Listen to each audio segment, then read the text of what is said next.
wanted to just add in, there's some pieces that lend themselves to not even being framed. You don't have to get all of your pieces framed. They don't have to come in frames. It's just nice. It's a nice touch to add to them, to frame them. Framing can be a little expensive, and also depends on the size of the piece. With this one in particular, it is a larger piece. It's probably going to be the largest piece that I've ever had framed that didn't already come framed. But you can be really creative with framing. You really can. And I'll just show you a couple of quick examples of what I mean by, hey, what's the difference when you decide to go ahead and frame versus not frame? Everybody loves Ella. When they see Ella, everybody just falls in love with this.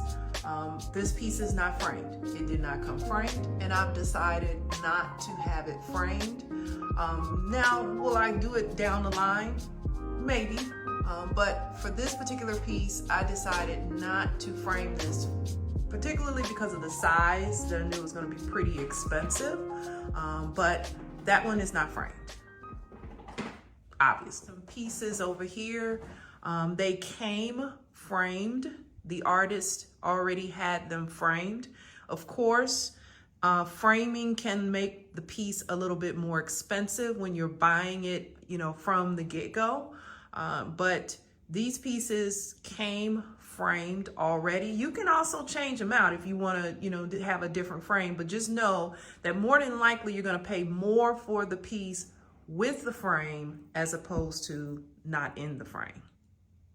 This is probably one of my most favorite pieces and one of the first pieces that I ever bought. And I've done a video on this piece before. This is a piece where the framing is part of the art. It is part of the work.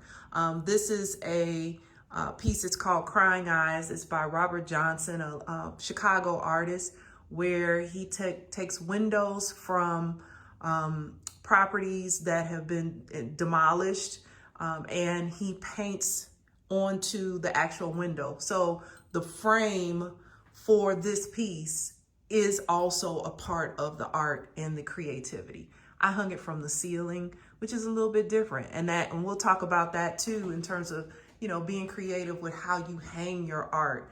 And I'll do that in another video.